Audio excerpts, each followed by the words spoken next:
सबसे पहली गलती है सिलेबस का फियर। जैसे ही किसी भी एग्ज़ाम की प्रिपरेशन करना स्टार्ट करते हैं, सिलेबस देख के ही डरने लगते हैं कि यार इतना बड़ा सिलेबस है, मैं कैसे कंप्लीट कर पाऊँगा, मेरा सिलेबस टाइम पे पूरा हो पाएगा या नहीं, अगर मेरा सिलेबस पूरा नहीं हुआ तो देखो, सिलेबस पूरा करना एक दिन का गेम नहीं है। ये एक पूरी प्रोसेस है जो टाइम के अकॉर्डिंग ही पूरी होती है। सिलेबस अपना पूरा यूनिट्स में डिवाइड होता है, यूनिट्स फर्दर चैप्टर्स में डिवाइड होती है एंड चैप्टर्स एक टॉपिक में डिवाइड होते हैं। तो डेली का टारगेट लेके चलो टॉपिक के अकॉर्डिंग कि आज मुझे ये टॉपिक कंप्लीट करना है एंड टॉपिक के अकॉर्डिंग टारगेट करके सिलेबस पूरा करने की कोशिश करो, कंसिस्टेंसी रखो, जिससे कि एक पर्टिकुलर टाइम के साथ हमारा सिलेबस कंप्लीट होता जाएगा। बार बार सिलेबस के बारे में चिंता करने से हमारी प्रोडक्टिविटी कम होती है, क्योंकि कुछ स्टूडेंट्स होते हैं, पहले मैं भी ये करती थी, हर 4 दिन में सिलेबस के बारे में सोच के चिंता करने लगती थी कि यार इतना बड़ा सिलेबस है, आज तो मेरा इतना सा पार्ट कंप्लीट हुआ है, ये सिलेबस कब पूरा होगा। तो इस सिलेबस के बारे में सोच के हमें अपनी प्रोडक्टिविटी को कम नहीं करना है। सेकंड गलती जो स्टूडेंट्स करते हैं, परफेक्शन ढूंढना।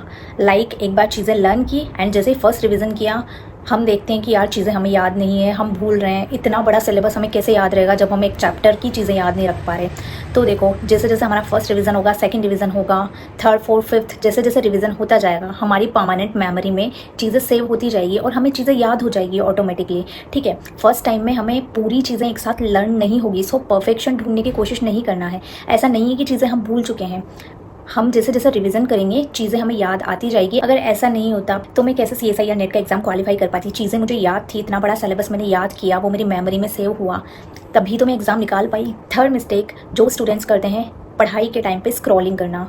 मतलब अगर आपका टारगेट 8 घंटे पढ़ाई करने का है तो 6 घंटे चाहे पढ़ाई कर लो, लेकिन उसके बीच में सोशल मीडिया स्क्रॉल मत करो। क्योंकि अगर सोशल मीडिया स्क्रॉल करते टाइम एक भी हमने किसी भी इंसान से रिलेटेड, किसी भी चीज़ से रिलेटेड नेगेटिव चीज़ देख ली तो उसका इम्पैक्ट हमारे माइंड में पूरे स्टडी के टाइम रहेगा। मतलब हमारा ध्यान उसी पर जाता जाएगा एंड हम अपनी पढ़ाई पर, अपने टॉपिक पर तो फोकस कर ही नहीं पाएंगे।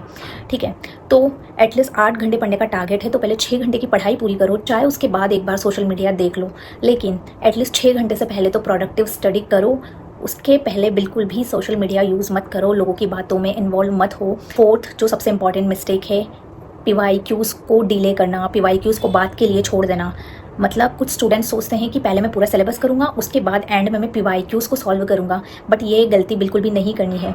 जैसे हमारा टॉपिक पूरा होता है, हमें PYQs को उसके साथ ही सॉल्व करते हुए चलना है, क्योंकि जैसे हम PYQ सॉल्व करेंगे किसी टॉपिक से रिलेटेड, हमें पता चलेगा कि इस टॉपिक में से, इस चैप्टर में से कौन सी चीज़ें हैं जो ज़्यादा इंपॉर्टेंट है, जिन पे क्वेश्चंस बन रहे हैं, उन पे क्वेश्चंस की फ्रेमिंग कैसे हो रही है, ताकि जब हम अपना अगला रिवीजन करेंगे तो हमारा फोकस जाएगा, यार ये वाली चीज़ मैंने PYQ में देखी थी, इस वाले टॉपिक से, इस वाले पॉइंट से क्वेश्चन बन रहा है, मतलब ये इंपॉर्टेंट है। और हम क्या करेंगे, उस पॉइंट को, उन पर्टिकुलर चीज़ों पे ज़्यादा फोकस करेंगे कंपैरिजन टू पूरा चैप्टर।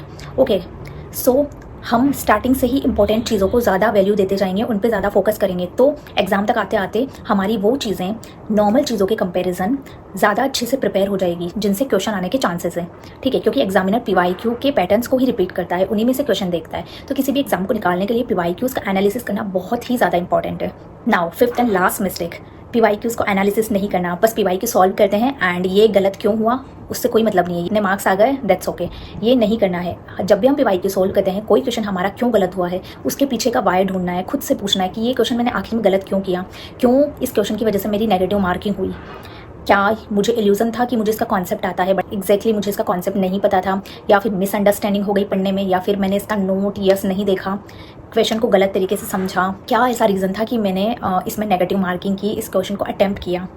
जब हम ये एनालिसिस करेंगे, हम इन रीजंस को अपनी नोटबुक में लिखेंगे, तब हमें पता चलेगा कि यार हम क्यों नेगेटिव करते हैं, क्यों हमारी इतनी ज़्यादा नेगेटिव मार्किंग होती है। मैंने ये चीज़ पर्सनली अप्लाई करके देखी है, मैंने वो पॉइंट्स लिखे कि क्यों मेरी नेगेटिव मार्किंग हो रही है, एंड अभी मुझे ऐसा लग रहा है कि ये सारे पॉइंट्स लिखने के बाद, अवेयर होने के बाद, मेरी नेगेटिव मार्किंग पहले के कंपेरिजन में कम हुई है।